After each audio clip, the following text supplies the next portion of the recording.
हम ये कह सकते हैं कि सरकार साइबर ठगों के आगे लाचार है। अगर किसी नेता को लूटा जाता तो सरकार कुछ करती भी। देश में अब तक 3,000 करोड़ रुपए से ज्यादा का साइबर फ्रॉड हो चुका है। देश भर में डिजिटल अरेस्ट और साइबर फ्रॉड के मामले दिन पर दिन बढ़ते जा रहे हैं। साइबर ठग लाखों करोड़ों रुपए लोगों के डकार जा रहे हैं, लेकिन ना तो साइबर पुलिस और ना ही सरकार कुछ कर पा रही है। सरकार के पास ऐसी कोई पॉलिसी नहीं है और ना ही कोई ऐसा सख्त कानून है जिससे कि डिजिटल अरेस्ट या फिर साइबर फ्रॉड के मामलों को रोका जा सके। हम ये कह सकते हैं कि सरकार साइबर ठगों के आगे लाचार है, या फिर ये भी कह सकते हैं कि जनता को लूटा जा रहा है और सरकार इसमें कुछ नहीं कर पा रही है। अगर किसी नेता को लूटा जाता तो सरकार कुछ करती भी। इसीलिए आए दिन लोग साइबर ठगी का शिकार हो रहे हैं। देश में अब तक 3,000 करोड़ रुपए से ज्यादा का साइबर फ्रॉड हो चुका है। 3,000 करोड़, आप सोच सकते हैं ये कितनी बड़ी राशि है, कितनी बड़ी रकम है। इससे ये साबित हो रहा है कि देश में साइबर ठगी का जाल फैलता जा रहा है। जनता को तमाम तरह का लालच देकर उनके बैंक अकाउंट में डाका डाला जा रहा है। कभी कभी डरा धमकाकर डिजिटल अरेस्ट करके लाखों करोड़ों रुपए लूट लिए जा रहे हैं। सरकार, साइबर पुलिस, कोई भी कुछ नहीं कर पा रहा है। ना ही लोगों के पैसे वापस हो रहे हैं, ना ही ये पता लगाया जा सकता है कि कहां से बैठकर साइबर ठग ये पूरा नेटवर्क चला रहे हैं, इनकी लोकेशन क्या है, कहां से साइबर ठगी की गई। ऐसा कुछ भी सिस्टम नहीं है जिससे कि पता लगाया जा सके। 3,000 करोड़ रुपए से ज्यादा की साइबर ठगी के बारे में सुनकर शायद आप भी चौंक गए होंगे, लेकिन ये सच है।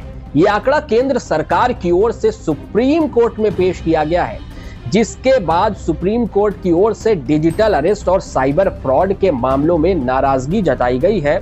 बता दें कि सुप्रीम कोर्ट में साइबर ठगी के मामले में सुनवाई हो रही है। जस्टिस सूर्यकांत और जस्टिस जॉय माल्या बागची की बेंच ने कहा है कि इस मामले में सख्ती से निपटना होगा। ये बेहद चौंकाने वाला है कि देश में लोगों से 3,000 करोड़ रुपए का साइबर फ्रॉड हो चुका है। बेंच ने यह भी कहा है कि मामले में जल्द दिशा निर्देश जारी किए जाएंगे। आपको बता दें कि सुप्रीम कोर्ट ने 27 अक्टूबर को हुई पिछली सुनवाई में सभी राज्यों से डिजिटल अरेस्ट से जुड़ी एफआईआर की जानकारी मांगी थी और 3 नवंबर को अगली सुनवाई की तारीख रखी थी। 3 नवंबर को जब सुनवाई हुई तो कहा गया है कि गृह मंत्रालय और सीबीआई की ओर से सील बंद लिफाफे में रिपोर्ट दी गई है और बताया गया है कि किस राज्य में कितनी एफआईआर साइबर ठगी से रिलेटेड दर्ज हुई है। साथ ही कहा जा रहा है कि सुप्रीम कोर्ट देश भर में बढ़ रहे डिजिटल अरेस्ट के मामलों की जांच सीबीआई को देने पर विचार कर रही है। कोर्ट ने कहा है कि पूरा मामला सीबीआई को सौंपने से पहले वो राज्य सरकारों का पक्ष सुनेगा। कोर्ट ने कहा कि मामले में अगली सुनवाई 10 नवंबर को होगी। दरअसल आपको बता दें कि हरियाणा के अंबाला जिले में बुजुर्ग दंपत्ति से 3 से 16 सितंबर 2025 के बीच 1 करोड़ 5 लाख रुपए की ठगी हुई थी। दंपत्ति को सुप्रीम कोर्ट के जजों के फर्जी साइन और जांच एजेंसियों के नकली आदेश दिखाकर डिजिटल अरेस्ट किया गया था। पीड़ित ने 21 सितंबर 2025 को सीजीआई बीआर गवई को चिट्ठी लिखकर पूरी बात बताई थी। इसके बाद सुप्रीम कोर्ट ने खुद मामले में एक्शन लिया था और अब सुप्रीम कोर्ट की ओर से डिजिटल अरेस्ट के मामलों पर सुनवाई हो रही है। ये माना जा रहा है कि जल्द ही सुप्रीम कोर्ट की ओर से सरकार को साइबर ठगी के मामले में कड़ा एक्शन लेने को कहा जा सकता है, तो सरकार की ओर से भी कोई कड़ा नियम लागू किया जा सकता है।